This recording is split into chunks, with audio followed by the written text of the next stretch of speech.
Oke, saham yang mau kita bahas sekarang adalah iSAT ya, atau PT Indosat. Nah, jadi iSAT ini didirikan oleh pemerintah pada tanggal 20 November 1967 sebagai perusahaan investasi asing untuk menyediakan layanan telekomunikasi internasional di Indonesia dan mulai beroperasi secara komersil pada bulan September 1969 untuk membangun, mengalihkan, dan mengoperasikan International Telecommunication Satellite Organization atau Intelsat, stasiun bumi di Indonesia untuk mengakses satelit Intelsat Indian Ocean Region.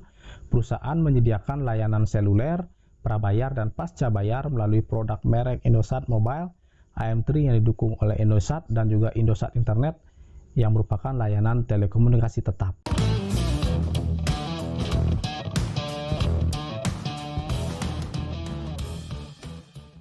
Nah, untuk pendapatan yang berhasil diperoleh di tahun 2022 berdasarkan laporan keuangan, itu di tahun 2022 pendapatan yang didapatkan senilai 46,75 triliun, naik dari secara year on year dari tahun 2021 yang senilai 31,39 triliun. Nah, untuk laba bersih yang berhasil diperoleh di tahun 2022 adalah sebesar 4,72 triliun, turun ya sayangnya secara year on year dari tahun 2021 senilai 6,75 triliun. Oke, berita dari iSAT yang akan melakukan manuver ya.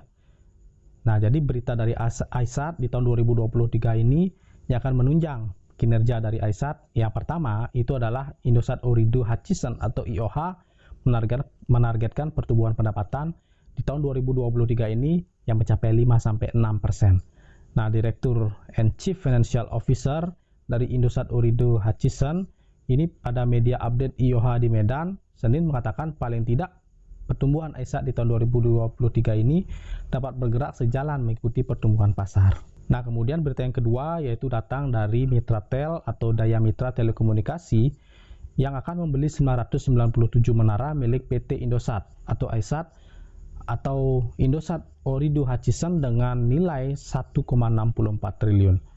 Nah, Direktur Utama Mitratel menuturkan kolaborasi ini dapat memperkuat dan memantapkan posisi MTEL sebagai pemilik menara telekomunikasi terbesar di Asia Tenggara. Nah, selain kepada Mitratel, iSAT juga akan menjual menaranya pada PT DOS Telekomunikasi Nusantara atau DOS ya.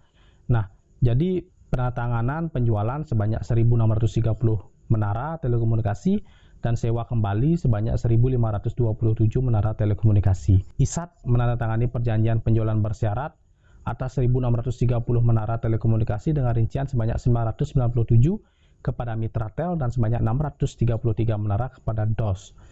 Nah, serta perjanjian sewa kembali untuk 10 tahun ke depan atas 1.527 menara telekomunikasi. Nah, sementara itu perincian menara yang disewa kembali adalah sebanyak 983 menara dari Mitratel dan 544 menara dari DOS. Nah, kemudian berita selanjutnya datang dari Indosat Ooredoo Hutchison atau IOH yang melaporkan kinerja keuangannya untuk kuartal keempat dan 1 tahun penuh yang berakhir 31 Desember 2022. Nah, IOH terus mendorong pertumbuhan industri telekomunikasi dan ekonomi digital Indonesia dengan performa yang solid di 1 tahun pasca merger sepanjang tahun 2022. Nah, kemudian berita selanjutnya adalah Indosat Ooredoo Hutchison ini menganggarkan belanja modal atau capital expenditure itu sebesar 13 triliun pada tahun 2023. Nah, Presiden Direktur dan juga CEO Indosat itu mengatakan Indosat akan menganggarkan belanja modal sebesar 13 triliun dengan fokus pada pengembangan jaringan di daerah Indonesia Timur.